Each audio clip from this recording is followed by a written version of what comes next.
அப்புறம் எப்படி இவர் வந்து பெருந்தலைவர் காமராஜருக்கு வந்து வேண்டுகோள் விட்டா நீங்க அங்க போகாதீங்க, கைது பண்ணிடுவாங்க, தமிழ்நாட்டுக்குள்ள இருந்தா நான் உங்களை கைது பண்ணாம பார்த்துப்பேன்னு சொன்னதாக திருச்சி சிவா சொல்லுவாங்க. அதை தாங்க சொல்றேன். என்னன்னு கேட்டா, ஏங்க இந்த ஊர்ல ஆட்சி இருக்கிற போதே உங்க கட்டுப்பாடு இல்லைங்கிறதுக்கு உதாரணம் நானே உயிரோட இருக்கிறேன்.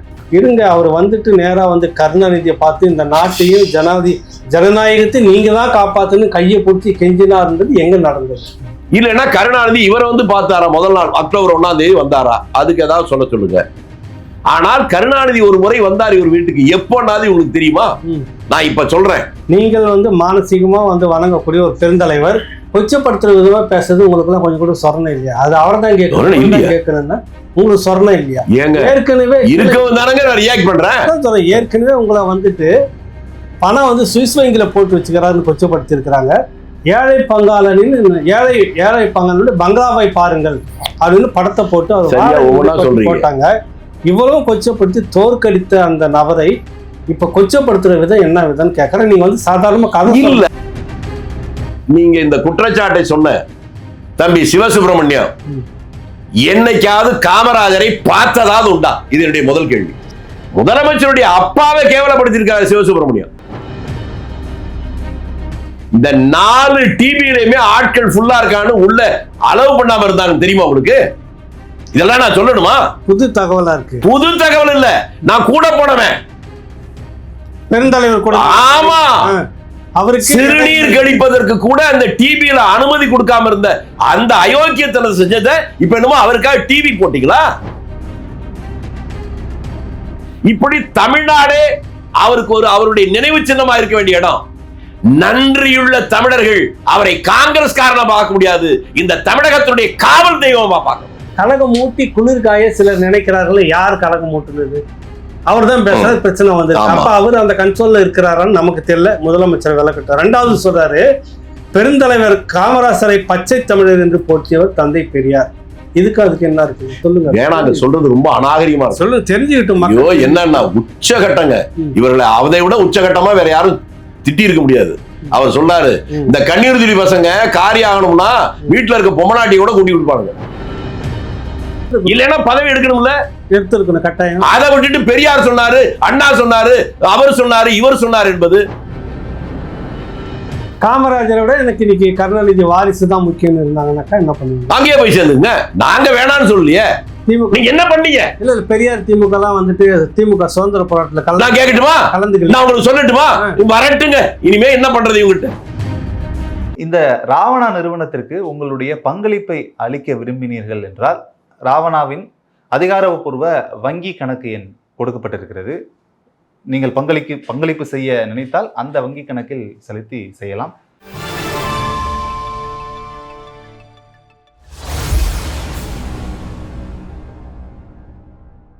ராவணா பார்வையாளர்கள் அனைவருக்கும் வணக்கம்.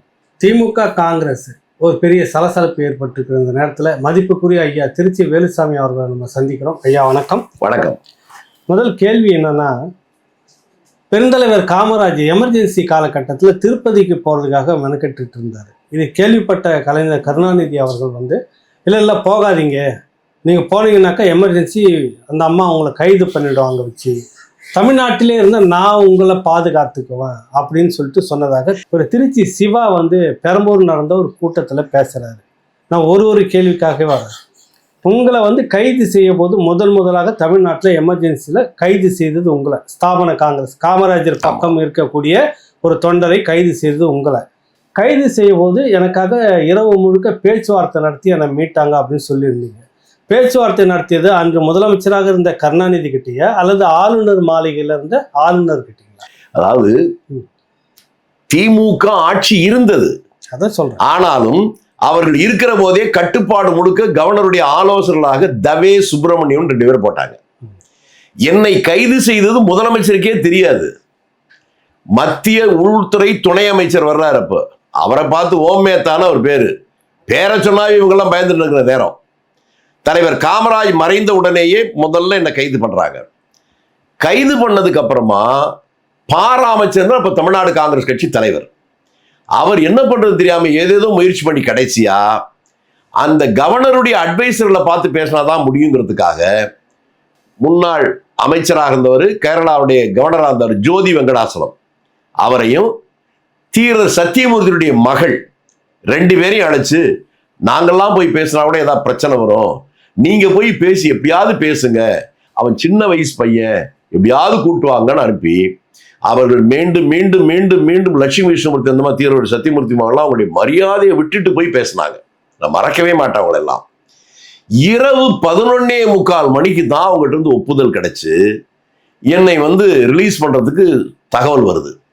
தகவல் வந்ததுக்கு அப்புறமும் நேரடியா ஹாஸ்பிட்டலுக்கு போய் அங்க இருக்க டாக்டர்ஸ் அவங்க தூங்குனவங்களை எழுப்பி அவங்ககிட்ட வச்சு என்னை செக் பண்ணி எனக்கு எந்த அடி உதையெல்லாம் இல்லைன்னு என்கிட்டே எழுதி கையெழுத்து வாங்கிட்டு தான் என்னை வெளியே அனுப்புனாங்க.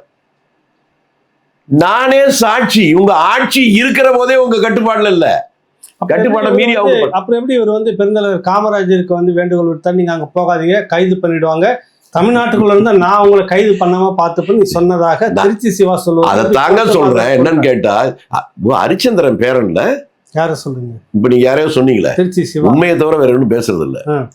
ஏங்க, இந்த ஊர்ல ஆட்சி இருக்கிற போதே உங்க கட்டுப்பாடு இல்லைங்கிறதுக்கு உதாரணம் நானே உயிரோட இருக்கிறேன். இருக்கா? மத்திய அரசில் அன்றைக்கு அவர்கள் கைது செய்வதென்று முடிவு செய்து விட்டால் இவர்கள் எப்படி தப்ப முடியும்? இன்னொரு செய்தியை சொல்லிடுறேன், அப்பதான் உங்களுக்கு புரியும். ஏன்னா இந்த இவங்களுக்கெல்லாம் என்னன்னே தெரியாம உணர்றாங்க. எமர்ஜென்சி அறிவித்தவுடன் அன்றைக்கு கடைசியாக தலைவர் காமராஜ் டூர் போயிருந்து திருத்தணி பக்கம் போயிட்டு வர்றார். அப்பதான் எமர்ஜென்சி அறிவிக்கிறாங்க, எல்லாரும் கைது பண்றதா ஒரு செய்தி வருது. கடைசியாக பேசுனது காஞ்சிபுரத்துக்கு பக்கத்துல இருக்கக்கூடிய ஒரு கிராமத்துல கடைசியா பேசிட்டு தான் அதோட வந்தவர் தான். அதில் அவர் பேசியது எப்போதும் இல்லாமல் கொஞ்சம் உணர்ச்சி வசப்பட்டு, தேசத்திற்காக உழைத்த தலைவர்கள் எல்லாம் சிறையில் அடைத்து விட்டு நீ நாட்டை ஆள போகிறாயா சுடுகாட்டை ஆள போகிறான்னு சொன்னார். அந்த வேதனையோடு தான் வீட்டுக்கு வந்தார். வீட்டுக்கு வந்ததுக்கு வெளியில எங்கேயுமே அவர் போகலையே. போகாத இருந்த திருப்பதிக்கு போறேன்னு அவர் எப்ப சொன்னாரு? யார்கிட்ட சொன்னாரு? இவங்க சரி கேட்கிறாருல்ல, நீங்க போகாதீங்கன்னு கருணாநிதி போன் பண்ணி சொன்னாரா, நேர்ல சொன்னாரா? சொல்லுங்க. பொய்ய சொல்றதுக்கு ஒரு அளவு வேணாம். பொய்யா சொல்றாங்கன்னு சொல்றீங்களா நீங்க? பெரும் பொய்ய சொல்றாங்க. அவர் ஒரு நாடாளுமன்ற உறுப்பினருங்க, அவருக்கு பொய் சொல்ல வேண்டிய அவசியம் என்ன வந்தது? நாடாளுமன்ற உறுப்பினர் தாங்க நல்லா பொய் சொல்லுவாங்க. அப்ப நாடாளுமன்ற உறுப்பினர் ஏற்கனவே சொன்னதெல்லாம் நீங்க உண்மையை ஒத்துக்குவீங்களா? ஒரு காலத்துல இவங்க கட்சியில இருந்து நாடாளுமன்ற உறுப்பினர் வந்த நாஞ்சில் மனோகரன் என்ன சொன்னாரு, அதை ஒத்துக்கலாமா? கேளுங்க அவங்க கிட்ட. கருவின் குற்றம் சொன்னதை ஒத்துக்கிறீங்களான்னு கேக்குறீங்க. நான் சொல்லுங்க, நீங்க தாங்க அதெல்லாம் ஞாபகப்படுத்துறீங்க. சொல்லல, அவர் அதெல்லாம் சொன்னாருன்றதுக்கு இருக்குதுன்னு சொல்ல வர இருக்குங்க. அப்ப நாடாளுமன்ற உறுப்பினர் சொன்னா உண்மைன்னா அதை உண்மைங்கிறீங்களா? இப்ப பெருந்தலைவர் காமராஜர் அந்த திருப்பதிக்கு போறதுன்றது ஒரு சம்பவம் நடக்கல, கிடையவே கிடையாது. எதுக்கு அவர் போற? வீட்டை விட்டு எங்கேயுமே போலியே சார். ஜூன் 25 எமர்ஜென்சி டிக்ளேர் ஆகுது, வீட்டுக்கு வர்றாரு. அதற்கப்புறம் வீட்டை விட்டு வெளியே போனது அது அக்டோபர் 2 அவர் இறக்குறாரு. ஒரே ஒரு சம்பவம் தான். அக்டோபர் 1 அவர் ஏதோ நினைச்சுக்கிறாரு. அக்டோபர் 1 நடிகர் சிவாஜியுடைய பிறந்த நாள். யாரும் அவரை வாங்கலாம் சொல்லல, உடல்நிலை சரியில்லையா, அவரே அவரை பார்த்துட்டு வணக்கம்லாம் போட்டு போயிட்டாரு. இவர் ஏதோ மனதில் ஒரு எண்ணம் ஏற்பட்டு பக்கத்துல 2 பேரும் அழைச்சு கொஞ்சம் தயவு செஞ்சு வாங்கன்னு சொல்லி கூட்டிட்டு போய் நடக்கும் போதே சிரமப்பட்டு நடந்து போய் சிவாஜி நினைச்சு வீட்டுக்கு போறாரு. அவர் சிவாஜி என்னையா உடம்பு சரியில்லை, ஏன் வந்தீங்கன்னு கேட்கிறாரு. அப்ப அவர் சொன்னதை சொல்றேன், என்னமோ என் மனசுக்குள்ள ஏதோ ஓடுது. அடுத்த வருஷம் உன் பிறந்த நாளைக்கு நான் இருப்பேனா இல்லையா தெரியல, எனக்கு தோணுச்சு, அதனால இன்னைக்கு வரணும்னு நினைச்சேன், வந்துட்டேன்னு. அக்டோபர் 1 அடுத்த நாள் அவர் இறந்தார். அவர் இறந்ததற்கான காரணம் கூட இவங்களுக்கு எல்லாம் தெரியறது இல்லை. ஆமா, அதான் இப்ப பேசணும்.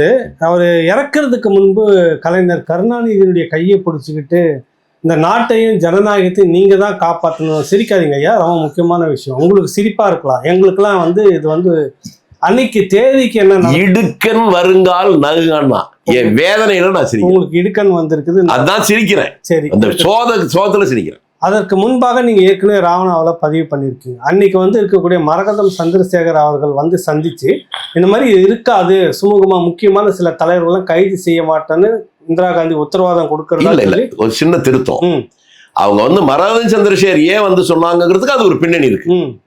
மரகதம் சந்திரசேகர் அம்மையார் அந்த காலத்துல பட்டியலினத்தை சேர்ந்தவர்கள் படிக்கிறதே ஒரு பெரிய விஷயம். இந்த அம்மா அப்பவே கல்லூரியெல்லாம் படிச்சுட்டு வருது. ஒரு வேலைக்கு போறதுக்காக பரிந்துரைக்கு முதலமைச்சரை பார்க்க வருது. அப்பதான் அவர் பார்த்துட்டு, ஏமா இந்த இனத்திலிருந்து இந்த மாதிரி படிச்சவங்க ஆம்பளைங்களை வர்றத கஷ்டம், நீ நல்லா படிச்சிருக்கிற, அதனால வேலைக்கு போறது இருக்கட்டுமா, அரசியல் ஏதாவது பதவியில இருந்து அந்த மக்களுக்கு அது உதவியா இருக்கும் அப்படின்னு இவர் வேண்டுகோள் வைத்ததால் அரசியலுக்கு வந்தவர். வந்ததுக்கு அப்புறம் அவர் எம்பி ஆக்கி அனுப்பினார். அப்படி டெல்லிக்கு போகிறவதான் இந்திரா காந்தி கிட்ட மிக நெருக்கமாகுது. ஆகவே இந்திரா காந்திக்கும் அவர் வேண்டியவராக இருந்தார். தலைவர் காமராஜரால் தான் உருவாக்கப்பட்டவர். ஆகவே நட்பு ரீதியாக அவர் தான் நம்பிக்கைக்குரியவர் என்று அனுப்பி வைக்கிறாங்க. இவர் வைத்த வேண்டுகோள் என்பது, இந்திரா காந்தி வைத்தது, ஐயா மட்டும் நீங்க அவங்க அம்மா கூட இரு ஆலோசனையா சொல்லிட்டு இருக்கணும்னு நினைக்கிறாங்க அப்படின்னு. என் நண்பர்கள் எல்லாம், சிறை நண்பர்கள்லாம் ஜெயில இருக்காங்க, நான் வர முடியாது, அவர்களை விடுதலை பண்ணா அவங்கள்ட்டையும் பேசி சமாதானப்படுத்தி கூட்டு வரதை வேணா நான் முயற்சி பண்றேன் என்று அவர் சொல்றார். இந்த பேச்சுவார்த்தை மாறி மாறி நடக்கிற போதுதான் அக்டோபர் 2க்கு 4 நாளைக்கு முன்னால அந்த அம்மா வந்து, ஐயா அம்மா சொல்லிட்டாங்க, அக்டோபர் 2ஆம் தேதி அன்னைக்கு காந்தி பிறந்த அன்னைக்கு எல்லாம் ரிலீஸ் பண்ணலாமா, பண்ணிடலாம் முடிவு பண்ணிட்டாங்க, உங்ககிட்ட சொல்ல சொன்னாங்க. அதனால் தான் சந்திரசேகர் ஐயா பெருந்தலைவர் காமராஜர் வந்து சொல்றாங்க. அதனால்தான் அவர் உடல் நலிவுற்று இருந்தாலும் கூட அக்டோபர் 2 காலையிலே சீக்கிரம் எழுந்து போன் பக்கத்திலே உட்கார்ந்து இருக்கிறார். அந்த நேரத்துல தான் அந்த போன் வருது. அவரே ஆர்வத்துல போன் எடுத்து ஹலோன்றாரு. கேட்ட செய்தி தான் அவர் தலையில் இடி இறங்கியது. தலைவர்கள் விடுதலை ஆகிறார்கள் என்ற செய்தியை கேட்க ஆவலாக இருந்தவருக்கு ராஜ்கட்டத்துக்கு காந்தி பிறந்த அன்னைக்கு அந்த போய் மலருடைய செலுத்த போன காந்தியினுடைய பேரன் ராஜ்மோகன் காந்தியையும் மூத்த தலைவரான கிருபளானியையும் கைது செய்து சிறையில் அடைத்து விட்டார்கள். அதிர்ச்சி ஆகிறார். கிருபளானி ஒருவரை தவிர எல்லாரும் சிறை அடைச்சுட்டாங்க. அவர் தான் மூத்த தலைவர் மிச்சம். விடுதலையாக போறான்னு நினைக்கிற போது இவர்களையும் கைது. அதுதான் உடனே வைரவாங்கிறார், வர்றாரு. எல்லாம் போச்சு. அந்த கிருபளானி தான் வந்துட்டு இந்திரா காந்தியை தூக்கி வச்சுட்டு விளையாடிட்டு இருப்பாரு. இல்ல இல்ல இல்ல இல்ல சரியா சொல்றேன். இந்திரா காந்தி குழந்தையாக பிறந்தவுடன் அவருடைய தந்தை நேரு தன்னுடைய குழந்தை எடுத்துட்டு போய் பேரு வைங்கன்னு சொன்னது காந்தி கிட்ட இல்ல, மற்ற தலைவர்கிட்ட இல்ல, கிருபளானி கிட்ட தான். ஏன்னா அந்த அளவுக்கு கிருபளானி மீது நேருவுக்கு மரியாதை உண்டு. அவர் தான் அவர் எல்லாம் பேசிட்டு இந்திரான்னு பேர் வைக்கிறாரு. பேர் வச்சதோடு நிறுத்தல, பேர் வச்சு முடிச்சுட்டு நடந்து போற போது ஒரு நிமிஷம் வாங்கன்றாரு. ரொம்ப நாள் கழிச்சு ஒரு குழந்தை பிறந்திருக்கு, ரொம்ப நீ பிரியமா இருக்கிற, அதனால இந்திரா காந்தின்னு மட்டும் வைக்காம இந்திரான்னு வைக்காம இந்திரா பிரியதர்ஷினின்னு வைக்கிறார். ஆக இந்திரா காந்தி அம்மையாருக்கு இந்திரா பிரியதர்ஷினி பேரை வைத்ததே அந்த கிருபளானி தான். அதெல்லாம் உனக்கு எப்படி தெரியும்னு சில பேர் இந்த விதண்டாவதம் கேட்பார்ல.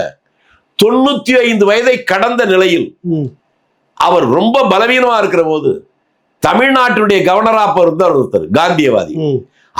அவரை அழைத்து வந்து தமிழ்நாட்டு கவர்னர் மாளிகையிலே வச்சு அவரை பராமரித்தார். அந்த நேரத்தில் அவரை 3-4 முறை போய் பொறுமையாக உட்கார்ந்து அவர்கிட்ட பேசியிருக்கேன். நீங்க பேசுனீங்க? நான் பேசுறேன்.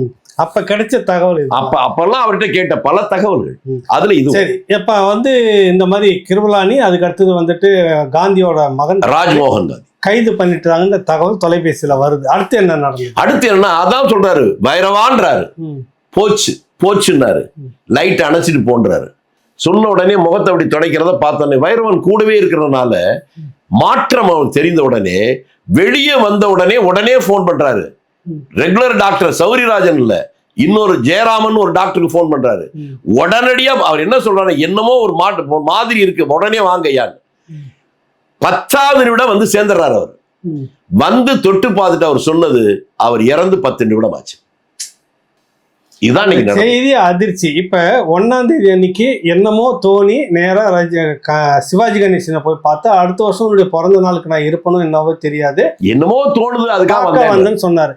அடுத்து 2ஆம் தேதி தான் சந்தோஷமாக எதிர்பார்த்துக்கிட்டு இருந்த ஒரு தகவலுக்கு நேர்மாறாக கைது செய்துட்டாங்க. வந்த அதிர்ச்சி முடியுது. இதுல எங்க வந்து அவர் மருத்துவமனையில எங்க படுத்திருந்த மாதிரியோ அல்ல வீட்டுல சீக்காலியா எங்க படுத்திருந்த மாதிரியோ இருங்க, அவர் வந்துட்டு நேரா வந்து கருணாநிதியை பார்த்து இந்த நாட்டையும் ஜனநாயகத்தை நீங்க தான் காப்பாத்துன்னு கையை பிடிச்சி கெஞ்சினா இருந்தது எங்க நடந்தது?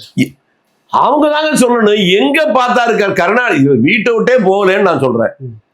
இவர் போய் கருணாநிதியை பார்த்தாரா, இல்லைன்னா கருணாநிதி இவரை வந்து பார்த்தாரா? முதல் நாள் அக்டோபர் 1ஆம் தேதி வந்தாரா? அதுக்கு ஏதாவது சொல்லுங்க. ஆனால் கருணாநிதி ஒரு முறை வந்தார் இவர் வீட்டுக்கு. எப்போனாது உங்களுக்கு தெரியுமா? நான் இப்ப சொல்றேன், ஒருவேளை முதலமைச்சராக இருக்க ஒரு பையனுக்கே தெரியுதா என்னன்னு எனக்கு தெரியல. எமர்ஜென்சி அறிவித்தவுடன் கொஞ்ச நாள் கழிச்சு திமுகவுடைய வரலாற்றிலேயே இல்லாம ஒரு பொதுக்கூட்டத்துக்கான விளம்பரம் ஹிந்து பத்திரிகையோட எல்லா பத்திரிகையிலும் வருது. யாருக்கு சொல்லாம அந்த மாலை நேரத்துல எதேச்சியா பாக்குறாரு தலைவர் காமராஜ் வீட்டுல அந்த பத்திரிகை.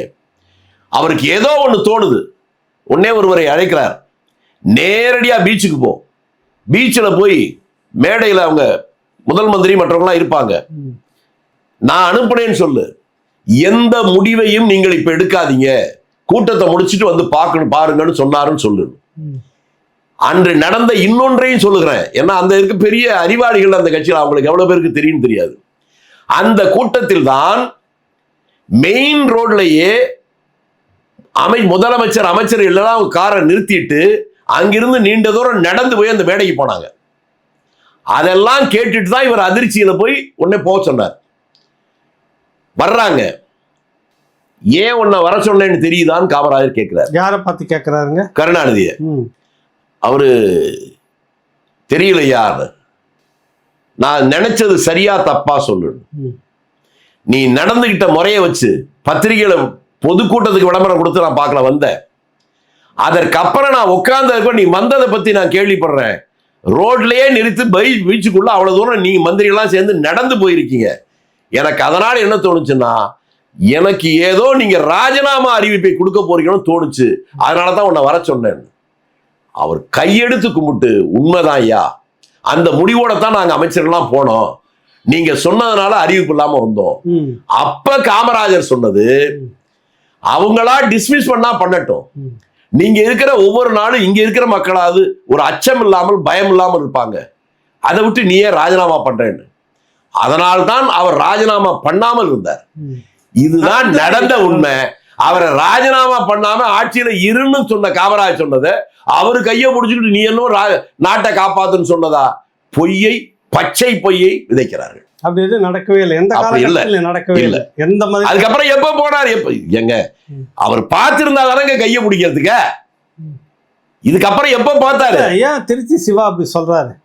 அவர் தான் சொல்லணும், ஏன்னா அவரு அரசியல் அவர் பெரிய சாதாரணமா கடக்க கூடாதுங்க, அப்படிதான் சொல்லணும். ஒரு காங்கிரஸ் கட்சி மூத்த உறுப்பினர், நீங்கள் மானசீகமா வணங்கக்கூடிய ஒரு பெருந்தலைவர் கொச்சப்படுத்துற விதமா பேசுறது உங்களுக்கு எல்லாம் கொஞ்சம் கூட சொரணம் இல்லையா? அது அவரை தான் கேட்கணும்னா உங்களுக்கு சொரணம் இல்லையா? ஏற்கனவே ஏற்கனவே உங்களை பணம் சுவிஸ் வங்கியில போட்டு வச்சுக்கிறாருன்னு கொச்சப்படுத்தி இருக்கிறாங்க. ஏழை பங்காளனின் பங்களாவை பாருங்கள் அப்படின்னு படத்தை போட்டு போட்டாங்க. இவ்வளவு கொச்சப்படுத்தி தோற்கடித்த அந்த நபரை இப்ப கொச்சப்படுத்துற விதம் என்ன விதம்னு கேட்கறேன். நீங்க சாதாரணமா கதை இல்ல, அதான் என்ன சொல்றேன், காங்கிரஸ் இப்படிதான் இருக்குமா? இல்ல, ரோஷம் இருக்கு, காங்கிரஸ்காரங்களாம் ரோஷமா இருப்பான். நீங்களா நினைச்சிட்ட காங்கிரஸ்காரங்க வேணா வேற இருக்கலாம். நான் உங்களுக்கு நேரடியா கேட்கிறேன், நீங்க இந்த குற்றச்சாட்டை சொன்ன தம்பி சிவசுப்பிரமணியம் என்னைக்காவது காமராஜரை பார்த்ததாவது உண்டா? இது என்னுடைய முதல் கேள்வி. சிவாவை சொல்றீங்க, சிவசுப்பிரமணியன் பேரு சிவசுப்பிரமணியங்க. சரிங்க, பார்த்ததே கிடையாது. பார்க்காத ஒரு ஆளை கையை பிடிச்சு எடுத்தாரு, காலை பிடிச்சு எடுத்தாரு, உளறதுக்கு ஒரு அளவு வேணும் இல்ல? அவர் ஒருவேளை அவருக்கு பெண் தலைவர், சரி, அவங்க ஐயா கருணாநிதி சொல்லியிருக்கலாம், அதனால அதான் அப்படி சொல்லியிருந்தா அவரே பெரிய பொய்யர்னு இவர் சொல்றாருன்னு அர்த்தம். சரியா சொல்லிட்டீங்க. இப்ப நமக்கு கோபம் வரக்கூடாது, கருணாநிதி பையன்களுக்கும் அவங்க குடும்பத்தாருக்கும் அந்த கட்சியில் இருக்கிறவங்களுக்கும் கோபம் வரணும். இன்னும் இது வரைக்கும் வரலையே மன்னிப்பு, அவங்களுக்கு வரலன்னா அவங்களுக்கு புரியலன்னு அர்த்தம் தெரிவிக்கும், அவங்களுக்கு புரியலன்னு அர்த்தம். இனிமேதான் இப்ப இந்த பேட்டி வந்ததுக்கு தான் புரியும். முதலமைச்சருடைய அப்பாவை கேவலப்படுத்திருக்காரு சிவசுப்பிரமணியம். ஸ்டாலின் அவங்க அப்பாவை கேவலப்படுத்திருக்காரு. ஆமா, நீங்க முதல்ல சொன்னதுக்கே நான் சொல்றேன், நீங்க சொன்னதுல ஒரு சின்ன திருத்தம். இந்த எம்பினா உண்மையை சொல்லுவாங்கன்னு சொல்லி கரெக்டா இப்பதான் லிங்க் ஆகுது. சுவிஸ் வங்கின்னு அவர் சொல்லல, ஒரு எம்பி. அப்போ காமராஜருக்கு ஹைதராபாத் பேங்க்ல 10 கோடி ரூபாய் இருக்குன்னு சொன்னாரு. அப்ப எம்பியா இருந்தா மலாஞ்சல் மனோகரன். அத குமுதம் பத்திரிகையில தலையங்க எழுதுறாங்க. தலையங்க எழுதி வந்ததுக்கு அப்புறம் அடுத்த நாள் நான் பேரை சொல்றேன், போய் விசாரிச்சுக்கிட்டோம். அன்றைக்கு அந்த பத்திரிகையில இளம் வயதில் இருந்த ரிப்போர்ட்டர், அவர் பேர் பால்யூ, அவரு தலைவர் காமராஜ் வீட்டுக்கு போறார். பார்த்துட்டு அவர் சிரிச்சுக்கிட்டே, என்ன தம்பி இந்த பக்கம்ங்கிறாரு, உங்களை பார்க்க தாயா வந்தேன், சரி சொல்லு, என்ன விஷயம்? அன்னைக்கு முதல்வர்கள் அவ்வளவு எளிமையா இருந்திருக்காங்க, பத்திரிகையாளருக்கு அவ்வளவு மரியாதை இருந்திருக்கு ஆமா அந்த கால. ஆமா, அது பத்திரிகையாளருக்கு மரியாதை இன்னும் சொன்னா தான் புரியும் உங்களுக்கு அவர் எப்படி நடந்துகிட்டாரு. உங்களுக்கு உங்களுக்கு வந்து ஹைதராபாத் பேங்க்ல 10 கோடி ரூபாய் பணம் இருக்குதுன்னு முடிக்கல அவரு. கொஞ்சம் நிறுத்து. நீ உன் பேப்பர்ல அதை எழுதுறதுக்கு முன்னாலே என்கிட்ட வந்து கேட்டிருந்தீங்கன்னா நியாயம். இதுதான் பத்திரிகையாளர்கள் புரிஞ்சுக்க வேண்டியது. பத்திரிகைகள் நம்பி உண்மை நம்பிதானே போட்ட. அதுக்கப்புறம் என்கிட்ட வந்து என்ன பண்ண போற? அவரே அந்த பால்யூவே அதற்கு பின்னால கடைசி காலத்துல இறந்ததுக்கு அப்புறம் அடிக்கடி பேசுவேன் முன்னாடி. ஆமா, இறந்ததுக்கு பின்னால ரொம்ப நாள் இருந்தாரு. நானும் அவரை அடிக்கடி சந்திச்சு பேசுவோம். யார் இறந்ததுக்கு பின்னாடி? தலைவர் காமராஜ் இறந்ததுக்கு அப்புறமா பால்யூ கிட்ட பேசுவேன். அப்ப ரொம்ப வேதனையா அதெல்லாம் அவரே சொன்னதை தான் சொல்றேன். நான் ரொம்ப அவமானப்பட்டு தலையை வந்து திரும்பி போனேன். தம்பி ஒரு நிமிஷம் வாழ்ந்தாரு, இன்னும் சொல்லுங்க ஐயான்னு. எந்த பேங்க்ல பணம் இருக்குன்னு எனக்கு தெரியல. உங்க முதலாளிக்கும் உங்க ஆசிரியருக்கும் தெரிஞ்சிருக்கும் போல் இருக்கு. அது எந்த பேங்க்ல பணம் இருக்குதோ அந்த பேங்க்ல இருந்து வித்ட்ராயல் ஸ்லிப் ஒன்று வாங்கி கொண்டு வா, அதில் நான் கையெழுத்து போட்டு கொடுக்குறேன், நீங்களே பணம் பூரா எடுத்துங்க. அப்படி சொல்லுகின்ற துணிவு, தெம்பு, திராணி அவரை கொச்சப்படுத்தி பேச சிவசுப்ரமணியத்துக்கோ அல்லது அவருடைய நண்பர்களுக்கோ எவனுக்காவது உண்டான்னு சொல்லுங்க. அந்த மனுஷனை பார்த்து நீங்க கேவலப்படுத்துவீங்களா? 9.5 ஆண்டு காலங்கள் தமிழகத்தினுடைய முதலமைச்சராக இருந்தார்.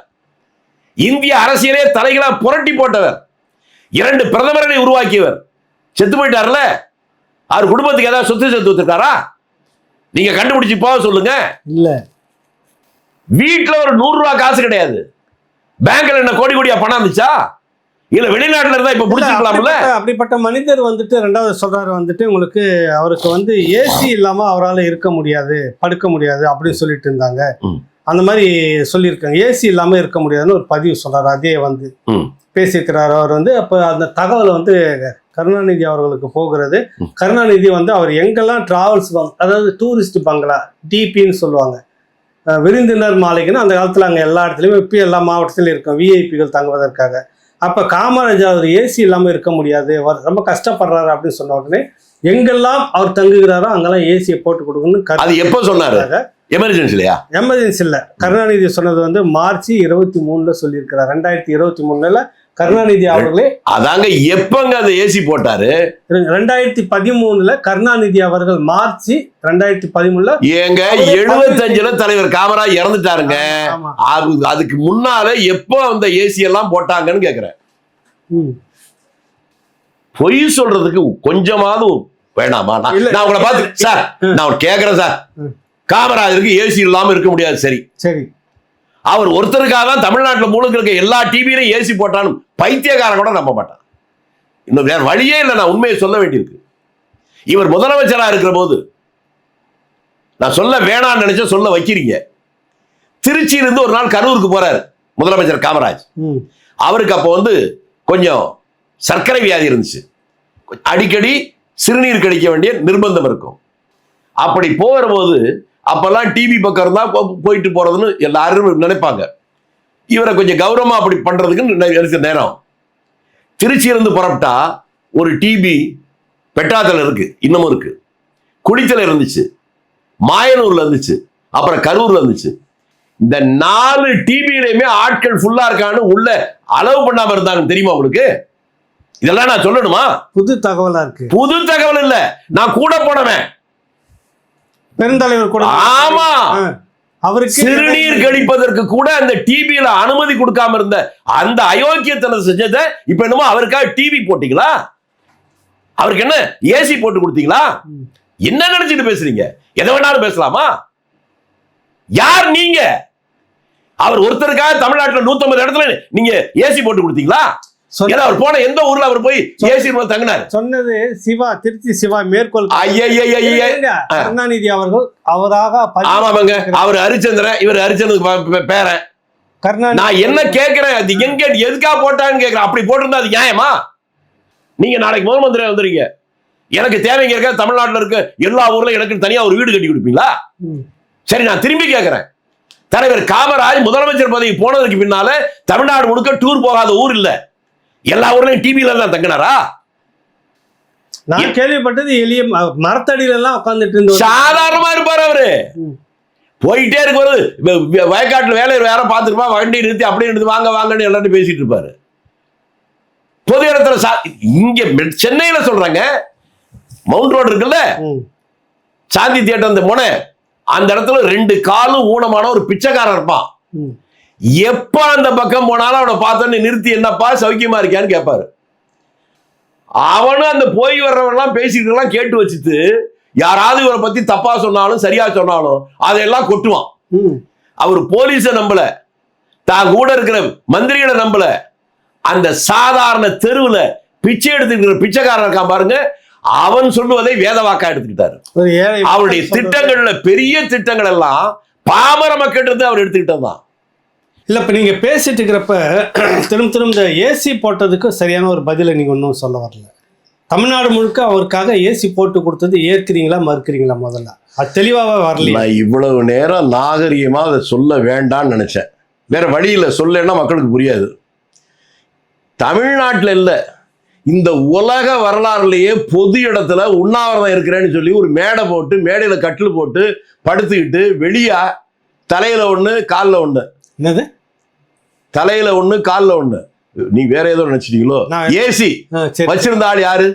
உங்க அப்பா கருணாநிதி தானே? நீங்க போய் ஏசியை பத்தி எல்லாம் பேசி என்ன பண்றது? நான் பேச வேணாம்னு நினைச்சேன், அதை சொல்லாம இருக்க முடியல. இல்ல அவர் பேசல, அவங்க கட்சி ஆட்கள் அதைத்தாங்க சொல்றேன். அது அவர் தானே, உங்க அப்பா தானே பாதிக்காது. அதை நீங்க கட்டுப்படுத்தணும்ல. கட்டுப்படுத்தலைன்னா வேற வழி இல்லை. நம்ம சொல்லலைன்னா நீங்க சுத்தி கேட்டீங்க, நான் இதை சொல்லாம என்னென்னமோ தள்ளி வந்தேன். வேற வழியே இல்லை. அதனாலதான் தலையிலையும் காலையும் வச்சு இப்படி இருந்த உண்ணாவிரதம் வந்தது. உலகத்துல எங்கேயா ஒரு ஆளை காட்டுங்க. நீங்க எல்லாம் போய் இந்த ஏசியை பத்தி பேசுனா வேற வழியில உங்களுக்கு புரியணும்னா இதை சொன்னாதான் புரியும். அதுதான் சொல்றேன். ஒன்றே சொல்றேன். அவர் இருக்கிற மின்சாரம் கொண்டு வந்தார்ல, அந்த மின்சாரத்தை இருக்கிற போது இப்ப இருக்கிற மாதிரி கான்கிரீட் போஸ்ட் கிடையாது, அயன் போஸ்ட் வச்சுதான் மின்சார கம்பம் கொடுப்பாங்க. இப்ப திருநெல்வேலியை தாண்டி கன்னியாகுமரி போற நாகர்கோவில் போற போது காவல் கிணறு கடைசி ஊர் இருக்கு. இப்ப இங்க நிறைய வீடு இருக்கு. அப்ப மெயின் ரோடு கொஞ்சம் உள்ளதா இருக்கும். அந்த ஊருக்கு போறாரு. என்னப்பா நல்லா இருக்கீங்களா என்ன கேட்டுக்கிட்டு இருக்கிறாரு. அப்ப அந்த ஊர் ஜனங்கள், என்ன போச்சு எங்க ஊருக்கு கரண்ட் வேணும்னு சொல்றோம், இந்த அதிகாரிகள் கொடுக்க மாட்டாங்க. உடனே அதுக்குன்னு முக்கியமாக ஒரு என்ஜினியர் வச்சிருந்தார் ஒவ்வொரு மாவட்டத்துக்கு. வா, என்ன இந்த ஊர்ல கரண்ட் கேட்கறாங்க கொடுக்க மாட்டேறான்னு. உடனே அவர் சொல்றாரு, ஐயா அந்த அயன் போஸ்ட் நம்ம ஆர்டர் போட்டுக்கோ, நம்மகிட்ட ஸ்டாக் இல்ல, அது வந்ததுக்கு அப்புறம் தானே கொடுக்க முடியும். ரயில்வே துறையில தமிழ்நாட்டுக்கான பங்களிப்பு ஒன்றும் வரல.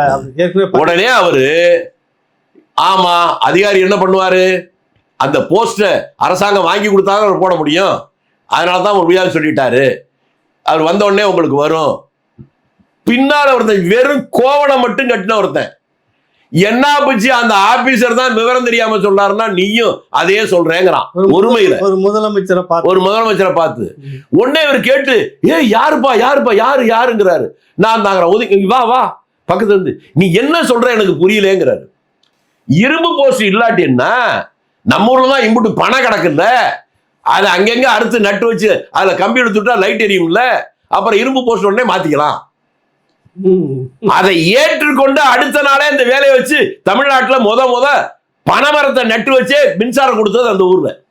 ஒரு டைம் நம்ம அப்படிப்பட்ட ஒரு மனுஷனை போய் வேணும் டிவியில வாங்குவாரு, இவருக்காக தான் ஏசி வச்சாங்க. எவ்வளவு கேவலப்படும். ஒரு டைம் கார்ல அந்த பக்கம் போயிட்டு இருக்கும்போது காவல் கிணறு அந்த பக்கம் இந்த கதையை நீங்க சொன்னீங்க. ஆமா, காட்டி உங்களுக்கு அந்த இடத்த சொன்னீங்க நீங்க. இது மாதிரி தமிழ்நாடு முழுக்க ஒவ்வொருத்தரும் நிறைய சொல்ல வர. இவ்வளவு எளிமையான அந்த மனிதரை ஏசி இல்லாமல் அவளால் இருக்க முடியாதுன்னு ஒரு வார்த்தை கொச்சப்படுத்துறது, இவருக்காகவே இவங்க ஏதோ பெரிய மனசுல எல்லா தமிழ்நாடு முழுக்க டிராவல்ஸ் பங்களாவில் ஏசி ஏற்பாடு பண்ணது பெருந்தலைவர் காமராஜருக்காக மட்டும்தான் அப்படின்னு சொல்றது, இது வந்து கொச்சப்படுத்துற மாதிரி எடுத்துக்கலாமா இல்ல மிகைப்படுத்தி சொல்ற மாதிரி எடுத்துக்கலாமா? ஏன் அப்படி சொல்றாங்கன்னு புரியுதுங்களா உங்களுக்கு? அதாவது நான் முதல்ல சொன்ன மாதிரிதான், கண்ணையினுடைய கற்பனை குறை இருக்குன்னு சிவப்புகளுக்கு சிங்காரி சொன்ன மாதிரின்னு இவர்கள் மீது இருக்கிற குற்றச்சாட்டுதெல்லாம் வருது இல்ல, அதை பொதுமைப்படுத்துவது. நீ அவரை பார்த்தா எப்ப பார்த்தாலும் காமராஜ் ஆட்சி வேணும் காமராஜ் ஆட்சி வேணும் எல்லாரும் பேச ஆரம்பிக்கிறானா, என்னடா அந்த ஒரு ஆளை மட்டும் நியாயப்படுத்துறாங்களே, அவரையும் காலி பண்ணிட்டா நம்மளை தனியா யாரும் குறை சொல்ல மாட்டான்ல, அந்த இடத்துக்கு போயிட்டு இருக்கு.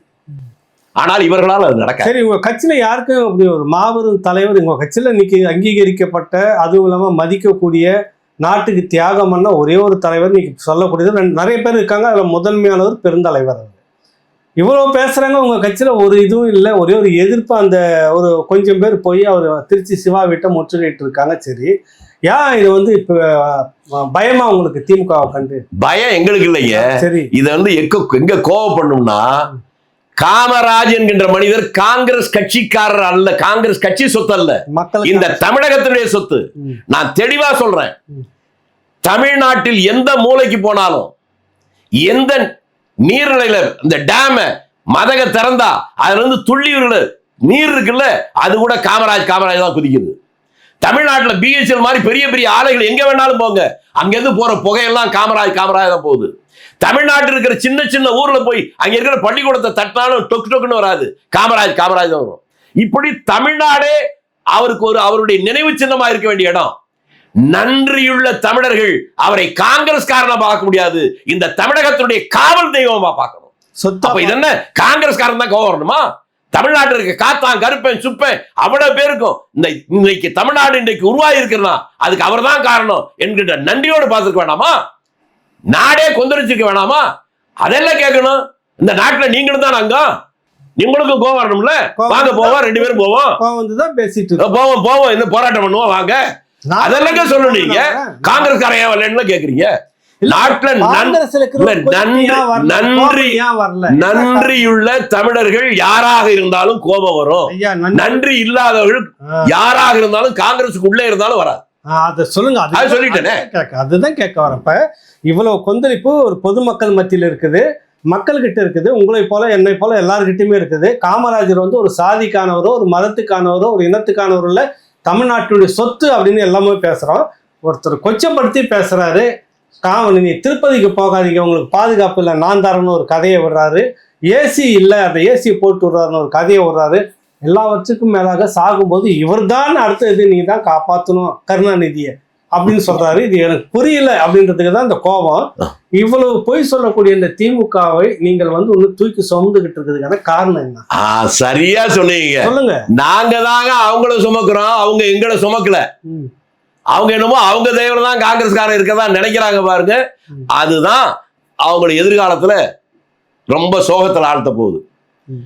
நாங்க அவர்களை ஆதரிக்கிறோம்னா, கூட்டணி என்பது மியூச்சுவல் ட்ரஸ்ட், ஒருவருக்கு ஒருவர் மரியாதை.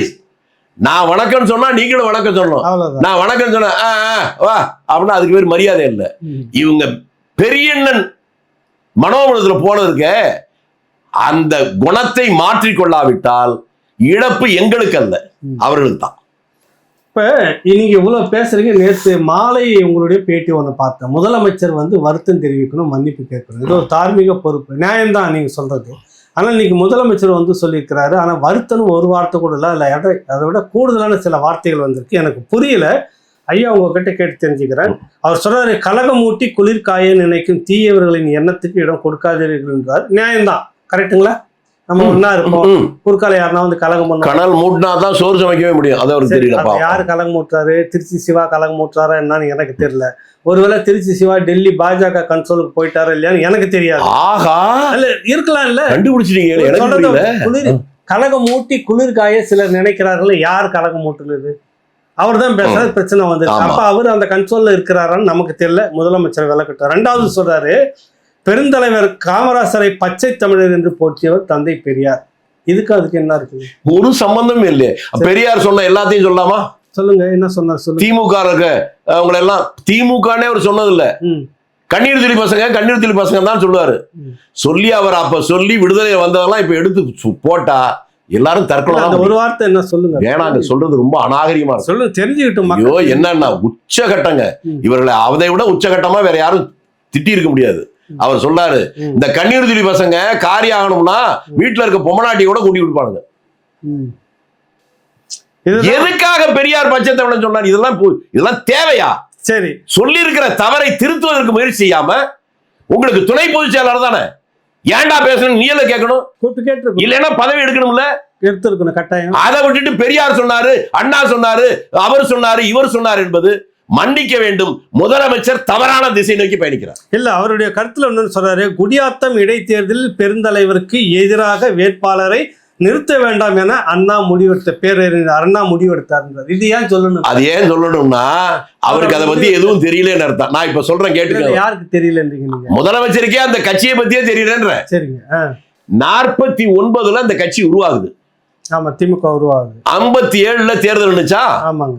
அந்த தேர்தல்ல நிக்கலாமா வேணாம்னு ஒரு வருஷத்துக்கு முன்னாலதான் திருச்சியில ஒரு மாநாடு போட்டு விவாதிச்சு முடிவு பண்றாங்க. அந்த மாநாட்டுல எல்லா ஏற்பாடும் முன்னால் இருந்து பண்ண ஒரு பேரு வானுமாமலைன்னு பேரு. அவர் தெரிஞ்சுக்கிட்டு போயிடலாம். வானுமாமலை தேர்தல்ல நிக்கிறதா வேணாமான்னு அந்த கட்சி முடிவு பண்ணதே 56, 55, 56 தான். 54 வர தேர்தல்ல வேட்பாளர் நிறுத்தாம வேணான்னு அண்ணா சொன்னாருங்கிறது. முதலமைச்சரா இருக்கிறாரு, இவ்வளவுதான் சொல்லலாம். இனிமேலாவது இப்படி எல்லாம் பேசாம இருக்கு. வரலாறு தெரியாம பேசுறாருன்றாங்களா? அதோட நான் நிறுத்திக்கிட்டேன். இனிமேலாவது இப்படி எல்லாம் பேசாம இருப்பது. தேர்தல்ல நிக்கல, கலந்துகள்ல தேர்தல்ல நிக்கிறதா வேணாமான்னு 56 தாங்க கூடி பேசுறாங்க. அப்ப 54 இவருக்கு எதிர்த்து நிறுத்த வேண்டாம்னு அவர் சொன்னாரு. என்ன பேச்சு இது? அவளே இல்லையா 5-6 பிள்ளையாங்கிற மாதிரி தேர்தல்ல நிக்கிறன்னு முடிவே எடுக்கலப்ப அவருக்காக இவர் தேர்தலை நிறுத்தாம வேட்பாளர் வேணான்னு சொன்னாரு. தவறு. ஆமா, அதே போலதான் இப்ப அதை விட்டு உடல் அதை ஒண்ணு சொல்றாரு பாருங்க. அந்த கேட்ட கேள்விக்கு திருச்சி சிவா சொன்னது சரியா தவறா, அது வரல பதில் அவர்கிட்ட இருந்து. சொல்றாரு, பெருந்தலைவர் மறைந்த போது ஒரு மகன் போல நின்று இறுதி மரியாதை ஏற்பாடுகளை செய்து நினைவகம் அமைத்து அவரது பிறந்த நாளை கல்வி வளர்ச்சி நாளாக அறிவித்தவர் தமிழின கலைஞர்னு சொல்றாரு. வேற வழியே இல்லை. இன்றைக்கு இருக்கிற இளைய தலைமுறை அன்னைக்கு இரவு என்ன நடந்தது அதைத்தாங்க சொல்றேன். இன்றைய இளைய தலைமுறை நான் இந்த பதில் சொல்லாம இதெல்லாம் வேணான்னு நினைக்கிறேன். இதை சொல்லலைன்னா முதலமைச்சரும் அவர்களும் சொல்றதெல்லாம் அதுதான் உண்மைன்னு நினைக்க கூடாது. வரலாறுன்னு ஆயிடும். தலைவர் காமராஜ் இறந்தவுடன் அன்றைய முதலமைச்சர் உங்க அப்பா கிட்ட ஒருத்தர் அனுப்பிச்சு வச்சார் தூதுவரா, பா. ராமச்சந்திரன். காங்கிரஸ் கட்சியுடைய தலைவர் அன்னைக்கு பா. ராமச்சந்திரன் அனுப்பி வைத்த தூதுவர் யாருன்னா ராஜாராம் நாயுடு. ஏன் அவரை அனுப்பிச்சாருன்னா ராஜாராம் நாயுடு உங்க தந்தையிடம் மிக நெருக்கமாக பழகியவர். எதுக்காக அனுப்புறாருன்னு கேட்டா பா. ராமச்சந்திரனுக்கு அந்த நேரத்தில் அப்படி ஒரு எண்ணம் இருந்துச்சு. கடற்கரையில அண்ணாவுடைய சமாதி இருக்கு இல்லைங்களா, அதுக்கு பக்கத்துல இவர் அடக்கம் பண்ணணும்னு நினைக்கிறார். அதுக்காக நீங்க போய் பேசிட்டு வாங்க, ஏற்பாடு பண்ணணும். அப்ப அவர் முதலமைச்சர். அதனால முதலமைச்சர் அப்போது அவர் சொன்னது என்ன தெரியுமா? முதலமைச்சரா இருக்கிற போது இறந்தாதான் இங்க வைக்கலாம். அவர் முன்னாள் முதலமைச்சர், அங்க வைக்க முடியாது சொல்லிட்டு எங்க வைக்கிற முடிவு பண்ற நேரத்துல. இது சொன்னது யாருன்னு சொல்றீங்க நீங்க? இன்றைய முதல்வருடைய அப்பா, அன்றைய முதல்வர் கருணாநிதி அவர்கள். ஆமா, முதலமைச்சரா இருந்தார். ராஜாராம் நாயுடு சொன்னது. ராஜாராம் நாயுடு திரும்பி வந்து பாராட்ட சொல்ற போதே நான் பக்கத்துல இருக்கேன். அடுத்து இவர்கள் எடுத்தது தேனாம்பேட்டையில் இருக்க காமராஜ் திடல்ல அங்க வைக்கலாமான்னு பேசிட்டு இருக்கிற போது அரசாங்கத்திடம் அறிவிப்பு வருது, நாங்க முடிவு பண்ணிட்டோம் காந்தி சமாதி பக்கத்துல அங்க வைக்கிறதுன்னு அப்படின்னு பண்றாங்க. அவர் சொன்ன காரணம் காந்தியவாதி இல்ல, அதுக்காக காந்தி பக்கத்துல. இப்படி திசை திருப்பி அங்க வச்சதுக்கு காரணமே உங்க அப்பா. என்னமோ அவர் தான் இவர் பெற்ற மகனை போல இருந்தார். என்ன சார் சொல்ல வர்றீங்க? எனக்கு புரியவே இல்லை. ஒரு கிங் மேக்கர், இந்தியாவுடைய கிங் மேக்கரு, பிரதமர்களை உருவாக்கின ஒரு மாபெரும் தலைவர், தமிழ்நாட்டினுடைய தலைவராக இருந்திருக்கிறாரு. ஒருத்தர் இறந்தாங்கன்னா எல்லாருமே இப்போ நின்று செய்ய வேண்டியது ஒரு பெரிய தார்மீக பொறுப்பு. அவர் இறந்திருக்கிறாரு, வந்து ஒரு முதல்வராக நின்று மரியாதை செய்திருக்கிறாரு. அவ்வளவுதான். அதை வந்து இந்த இடத்துல சொல்லி அதைத்தான் சொல்றேன். இதெல்லாம் வந்து சொல்லி காட்ட வேண்டிய அவசியம் என்ன வந்தது? அவசியம் நின்று மண்டபம்லாம் வச்சு கொடுத்தாரு உங்களுக்குன்னு சொல்றாரு. என்ன ஐயோ, இப்ப அவங்க கட்சிக்கார ஒரு பையன் சொன்ன மாதிரி இவங்க அப்பா வீட்டு சொத்துல இருந்து மண்டபம் வச்சாங்களான்னு நான் கேட்க விரும்பல. ஏன்னா அவங்க அப்படித்தானே பேசிட்டு இருக்காங்க. அப்படி பேசிட்டு அவங்களுக்கு நமக்கு வித்தியாசம் எல்லாம் போயிடும். ஒரு மெரிய தலைவர் ஒருவர் இறந்துட்டோடனே எல்லாரும் சேர்ந்தான் பண்றாங்க. இதுல இவர் என்னமோ மண்டபம் கட்டாரு, வச்சாரு, வைக்கிறார். என்னத்த சொல்றாங்க? நீங்க இன்னைக்கு மந்திரியா இருக்கிறதுக்கெல்லாம் காங்கிரஸ்காரனும் காமராஜரும் உடைச்சு அடிபட்டு உதப்பட்டு மிதிப்பட்டு வாங்கின சுதந்திரம் தான் காரணம். உங்களுக்கு இந்த அதிகார பிச்சையே அந்த தலைவன் போட்ட பிச்சை, அவருடைய நண்பர்கள் போட்ட பிச்சை. நீங்க என்னமோ பெரிய பேசுறீங்க. திமுக நீங்க என்ன பண்ணீங்க? இல்ல பெரியார் திமுக எல்லாம் வந்துட்டு திமுக சுதந்திர போராட்டத்துல நான் கேட்கட்டுமா? கலந்துக்கல. நான் உங்களுக்கு சொல்லட்டுமா? வரட்டுங்க. இனிமே என்ன பண்றது இவங்கிட்ட? 1942 வெள்ளையனே வெளியேறியத்தான் அறிவிக்கிறார் காந்தி. சரி. நாடு முழுக்க பெரிய கிளர்ச்சி வருது. அந்த நேரத்துல 43 சேலத்துல ஒரு மாநாடு போடுறாங்க. அந்த மாநாடுல தான் திராவிடர் கழகம்னு பேர் வைக்கிறாங்க. அதுல ஒரே ஒரு அரசியல் தீர்மானம். அந்த தீர்மானம் என்பது பிரிட்டிஷ் ராணிக்கு வேண்டுகோள். அந்த தீர்மானத்துடைய வாசகத்தை வார்த்தை மாறாம சொல்றேன். இந்த மாநாடு மேன்மை தங்கிய பிரிட்டிஷ் ராணிக்கு ஒரு வேண்டுகோளை வைக்கிறது. இந்தியாவுக்கு நீங்கள் சுதந்திரம் தரப்போவதாக கேள்விப்படுகிறோம். நீங்கள் சுதந்திரம் தரக்கூடாது. அப்படியே தருவதென்றாலும் சென்னை ராஜதானிக்கு தரக்கூடாது. ஏனென்றால் நாங்கள் என்றென்றும் மேன்மை தங்கிய பிரிட்டிஷ் ராணியின் ஆட்சியின் கீழேயே வாழ விரும்புகிறோம். இந்த தீர்மானத்தை முன்மொழிந்து பேசியது யாரு? யார் பேசுனது? திராவிட முன்னேற்ற கழகத்தினுடைய ஃபவுண்டர் அண்ணா பேசுனது. இது அவரு அது முடிஞ்ச உடனே அடுத்த 4 நாள்ல அவர் நடத்திய திராவிட நாடு இதழ்ல தலையங்கமா எழுதியிருக்கிறார் 2 பக்கம். சேலம் மாநாட்டில் CN அண்ணாதுரையின் தீர்மானம் அப்படின்னு தலைப்பு போட்டு கீழே. அது என்கிட்ட பத்திரமா வச்சிருந்தேன். அது அவருடைய பையன் டாக்டர் பரிமளம் என் வீடு தேடி வந்து எங்கெங்கேயோ போனது கிடைக்கல அந்த திராவிட பத்திரிகை. அப்பாவுடைய பேச்சு எழுத்து இதெல்லாம் புத்தகங்களா கொண்டு வர போறோம். கடைசியில பார்த்தா உங்ககிட்ட இது இருக்குன்னு சொல்றாங்க. என்னிடம் வேறொருவரிடம் இருந்த 42 இருந்து 45 வரை அவர் எழுதிய அந்த திராவிட நாடு புத்தகம் கலெக்ஷன் இருந்துச்சு. இன்னொன்னையும் சொன்னா உங்களுக்கு வெடுக்கா இருக்கும். அதை காட்டுற போது 2-3 பக்கத்தை எடுத்து காட்டினேன். அவர் மறைஞ்சிட்டாலும் அந்த நன்றியோடு நான் அதை சொல்லணும். அவர் எவ்வளவு பெரிய மனுஷன் அந்த டாக்டர் பரிமளன். அவர் என்ன சொன்னார்னா, ஒரு தலையங்கத்தை காட்டோடனே அப்படி கண் கலங்கி அழுதுட்டார். அவர் மனைவி வந்திருந்தாங்க. என்னங்க என்ன அப்பாவா இப்படி எல்லாம் எழுதியிருக்கிறாரு? என்னன்னா காந்தியடிகள் ஒரு உண்ணாவிரதம் இருக்கிறார். அதை கண்டிச்சு இவர் ஒரு தலையங்கம் எழுதுறாரு. தலையங்கத்தினுடைய தலைப்பு ஆத்ம சக்தியும் 6 டாக்டர்களும். காந்தியடிகள் உண்ணாவிரதம் இருக்கிறார். 7 லோகமும் கிடுகிடுத்து போயிருக்கிறது. இது ஆரம்பம்.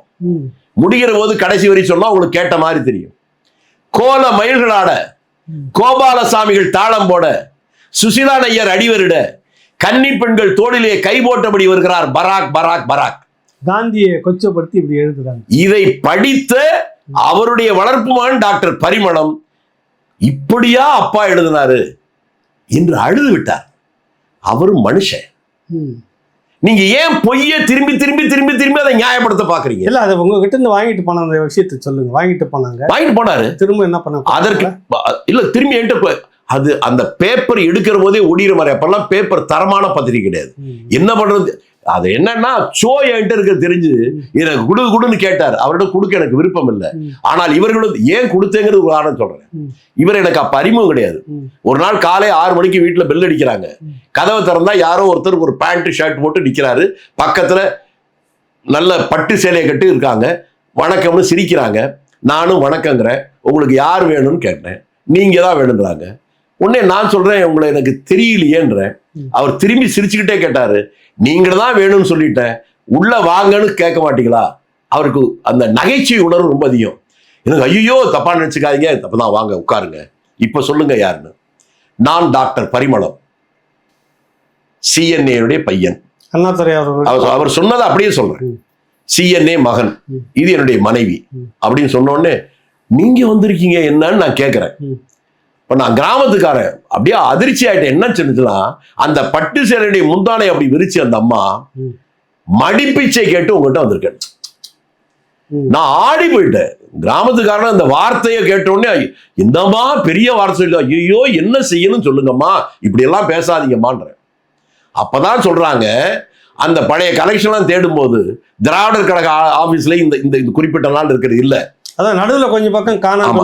மதுரையில ஒரு கோனார் ஒருத்தர் எல்லாம் வச்சிருந்தாரு. அவர்கிட்ட இந்த குறிப்பிட்ட காலங்கள் இருக்கிறது இல்ல. எங்க இருக்கும் தேடி தேடி வருகிற போது, எங்க அப்பாவால் வளர்க்கப்பட்டு அந்த பத்திரிகையில வேலை பார்க்கப்பட்டு வக்கீலா வந்த இங்க இருக்கக்கூடிய மாவட்ட செயலாளர் இருக்கிற MS வெங்கடாசலம் தான் இப்பதான் சொன்னாரு உங்ககிட்ட இருக்குன்னு. ஐயா அப்படி இருந்தா கொஞ்சம் வாங்கி கொடுங்கன்னு. அவர் எனக்கு வேண்டியவர் தான், இருந்தாலும் அவர்கிட்ட 4 நாள் கேட்க போடா வேண்டியன்னு சொன்னாலும் சொல்லுவாரு, நீங்க நேரா போனா வேணா கொடுப்பாரு அப்படின்னு சொன்னாரு. அதனாலதான் நாங்களே வந்தோம். பாருங்க வெளியில உங்க பக்கத்து இருக்காரு, அந்த பள்ளிக்கூடத்துல இருக்க ஹெட்மாஸ்டரா இருக்காரு நிக்கிறாரு, பாக்குறேன் நங்கவரத்துல ஹைஸ்கூல் ஹெட்மாஸ்டர் நிக்கிறாரு, வீடு காட்டுறதுக்காக வந்தவர். அப்படித்தான் இவரிடம் கொடுத்தேன். அதற்கு பின்னால் அவர் மறைகிற வரை நான் மறக்கவே மாட்டேன். எப்போ பார்த்தாலும் நகைச்சுவையோடு பேசுவார். திருச்சி பக்கம் வந்தா வீட்டுக்கு வராம போனதில்லை. ஒரு முறை காஞ்சிபுரத்துக்கு எதேச்சா போயிருக்கு, பின்னால யாரோ ஒருத்தர் கட்டி முடிச்சு கண்ணா வைக்கிறாங்க, யாருன்னே தெரியல. திரும்பி பார்த்தா அவர், நான் கார்ல போயிட்டு இருந்தேன், நீங்க நிக்கிற பார்த்தேன், அதான் வந்தேன்னு சொன்னாரு. அப்படிப்பட்ட மிக நல்ல ஒரு நேர்மையான மனிதனாக இருந்தவர் டாக்டர் பரிமளம். இதெல்லாம் நான் இந்த நேரத்துல அவர் இல்லை, அவர்கிட்ட நான் என்ன எதிர்பார்க்க போறேன்? அவரை பற்றி ஒரு புகழ்ந்து சொல்ற போது இவங்களை பத்தி நான் ஏன் பேசணும்? உயிரோட இருக்கிற புகழ்ந்து பேசினா ஏதாவது கொடுப்பான், செத்து போனவர்கள் பத்தி புகழ் பேச. அதனால சுதந்திர போராட்டத்துல உங்களை லட்சணம் என்னன்றது தெரியும். அவருடைய பங்களிப்பு இல்லை. சுதந்திரமே வேணான்னு தீர்மானம் போட்டாங்க. சரியான இடத்துக்கு வந்தீங்க. சுதந்திரம் வேணும்னு அடிபட்டு உதப்பட்ட காமராஜர் வந்து சுதந்திரமே வேணான்னு தீர்மானம் போட்ட அந்த குரூப்பை சேர்ந்த கருணாநிதி போய் நாட்டை நீ தான் காப்பாற்றணும் அப்படின்னு கையை பிடிச்சு அழுதாருன்னா காப்பாற்றணும். ஐயோ, இதெல்லாம் பார்த்துக்கிட்டு உயிரோடு இருக்கணும்னு வச்சுன்னா ஆண்டவன் எனக்கு என்ன, நான் என்ன பாவம் பண்ணணும் இதெல்லாம் பார்க்க வச்சுதான். சரி, இப்போ கூட பாருங்க அவர் அறிக்கையில திரும்ப தொடருது. அந்த அறிக்கையில வந்து அவர் சொன்ன மாதிரி திருச்சி சிவா பேசியது தவறு, நான் வருத்தம் தெரிவிக்கிறேன் அப்படின்னு ஒரு வார்த்தை வரல. திரும்ப சொல்றாரு, உடல் நலிவுற்றிருந்த நிலையிலும் எனது திருமணத்துக்கு நேரில் வந்து பெருந்தலைவர் வாழ்த்தியது என் வாழ்நாளில் கிடைக்கக்கூடிய பெரும்பேறுன்றாரு. அத்தகைய பெருந்தலைவர் பெருந்தமிழர் குறித்து பொதுவெளியில் சர்ச்சைக்குரிய விவாதங்கள் நடப்பது சரியல்ல. மரியாதைக்குரிய தலைவர்களின் மாண்பை காக்கும் வகையில் தான் எந்த கருத்தும் பகிரப்பட வேண்டும். சமூக நீதியையும் மதசார்பற்ற நல்லிணக்கத்தினையும் உருவாக்க வாழ்நாளெல்லாம் உழைத்த பெருந்தலைவரின் கனவுகளை நிறைவேற்ற அனைவரும் ஒன்று சேர்ந்து உழைப்போம். எல்லாம் உங்களை ஒன்னா கூப்பிடுறாங்க. இவர் சொன்ன எல்லாம் சரி. இந்த விவாதம் ஏன் வந்துச்சு? உன் பக்கத்துல இருக்க உன் கட்சியுடைய துணை பொதுச்செயலாளர் பேசினதால வந்துச்சு. அங்க கேட்க துப்பு இல்லைன்னு சொல்ல வரீங்க நீங்க. துப்பு இல்லைன்னு சொல்ல வரல, இதெல்லாம் சொல்ல வேண்டிய இடம் அங்கேன்னு சொல்றேன். நீ வேற ஒண்ணு வேணாம், இப்படி ஒரு மோசமானவன் நான் துணை பொதுச்செயலாளர் போட்டேன், தப்பு அப்படி பதவியாவது எடுத்துருங்க. ஒன்னா அந்த ஆளை விட்டு வருத்தம் தெரிவிக்க சொல்லுங்க. இல்ல நீங்களாவது கூப்பிட்டு என்ன ஏன் இப்படி எல்லாம் பேசுற, தமிழ்நாட்டுல நல்லா ஒற்றுமையா இருக்கிற மக்கள்கிட்ட பிளவை ஏற்படுத்தன்னு சொல்லுங்க. அதை எதையுமே சொல்லாம விவாதம் ஆக்காதீர்கள். என்ன சார் இது? தமிழ்நாட்டு 8.5 கோடி மக்கள் என்ன பைத்தியக்காரங்களா அல்லது விவரம் தெரியாதவர்களா? நாங்க துப்புவோம், நீங்க தொடச்சிட்டு போகணும். தொடக்க கூடாது. பாருங்க என் முகத்துல அவனே அண்ணன் துப்புனாரு தெரியுதா அப்படின்னு சொல்லிட்டு போவோம். என்ன பேச்சு இது? முதலமைச்சர் அவர் வகிக்கின்ற உன்னத பதவி தகுந்தார் போல் அந்த தரம் தாழ்ந்து விடாமல் பேச வேண்டும் என்று அன்போடு முதலமைச்சரை கேட்டுக்கொள்கிறேன். அதை செய்தால்தான் அது உங்களுக்கு நல்லது. அதை செய்யலைன்னா எனக்கு ஒன்றும் தயக்கம் இல்லை. நானே உங்களை சேர்ந்து ஆதரிச்சாலும் தமிழ்நாட்டு மக்கள் உங்களை ஆதரிக்க மாட்டான். அது எப்படி நீங்க ஆதரிச்சாலும் தமிழ்நாடு மக்கள் ஆதரிக்க மாட்டாங்க? நேத்து ஒண்ணு சொல்றீங்க, சோனியா காந்தியை வந்து பிரச்சாரம் பண்ணாலும் கூட தமிழ்நாடு மக்கள். அதை தாங்க சொல்றேன். கட்சி கட்டுப்பாடு நான் கூட போலாம். காத்தானுக்கு அறுபடும் சுப்பனுக்கு அது என்ன இருக்கு? இவ்வளவு மோசமா தமிழகத்தினுடைய காவல் தெய்வம் நான் சொன்னேன். நன்றியுள்ள கடைசி தமிழர் இருக்கிறவர்களே அவரை மறக்க முடியாதுன்னு சொன்னேன். அப்படிப்பட்ட தலைவரை கேவலமா பேசிட்டு ஓட்டு கேட்டா வர்றீங்க அப்படின்னு நேரில் சொல்லனாலும் ஓட்டு போடும்போது போட மாட்டான். நாம சொன்னாலும் ஓட்டு போட மாட்டான். அதை முதல்வர் புரிந்து கொண்டால் அவருக்கு நல்லது, புரிந்து கொள்ளாவிட்டால் அவருடைய எதிரிகளுக்கு நல்லது. உங்க கட்சியில இருந்துட்டு சகோதரி ஜோதி மணி கேட்டிருக்காங்க. அப்புறம் இன்னொரு சட்டமன்ற உறுப்பினர் சிவகிரியா இங்க அந்த உறுப்பினர் ஒரு கேள்வி கேட்டுக்கிறாரு. இவ்வளவுதான் உங்களுடைய குரல் வந்து எல்லா ஊடகத்திலையும் வந்து இருக்குது. மற்றவங்க குரல் எதுவுமே மன்னிக்கணும். இங்க சில பிரமுகர்களை வைத்துக் கொண்டு பேச வேண்டாம். இன்றைக்கு கூட காலையில திருச்சியில இருக்க சிவசுப்ரமணியம் வீட்டுல போய் யாரும் சொல்லல, தொண்டர்கள் போய் முற்றுகையிட்டு இருக்காங்க. கைதுன்னு சொன்னதுக்கு அப்புறம் கூட பல பேர் கைதான போறதுக்கு தயங்குறாலும் அதையும் மீறி 50-60 பேர் கைதாகி இப்ப அங்க இருக்கிறாங்க கல்யாண மண்டபத்துல. இது வந்து யாரும் சொல்லி நடப்பதில்லை. கோபம் வருது. கோபம் வராம எப்படி இருக்கும்? இல்ல கேட்கறேன். எங்களுக்கு மட்டும் உங்களுக்கு வரணுங்க. எங்களுக்கு வந்து காமராஜர் எனக்கு மட்டும் சொந்தமா? அதான் எங்களுக்கு வந்து தான் நாங்க உங்களை கூப்பிட்டு கேட்டுன்னு இருக்கிறோம். உங்களுக்கு வருதான்னு கேட்கறேன். எனக்கு வந்ததுனாலதானே என்ன கூப்பிடுறீங்க? எனக்கு வராம இருந்தா கூப்பிடுவீங்களா? உங்களன்னா நான் காங்கிரஸ்ல இருக்கிற ஒரு பகுதியினரை சொல்றேன். பெரும் பெரும் தலைவர்கள்லாம் சொல்லிட்டு இருந்தாங்க, ஒருத்தரும் காணோம் குரல. அதுக்காக சொல்லலாம். இல்ல, வரட்டும், வந்தா நல்லது, வரலன்னா அவங்க குரல் கொடுத்தா அவங்களுக்கு நல்லது. இதே தான் சொல்றேன். குரல் கொடுக்கலன்னா காங்கிரஸுக்கு நல்லது.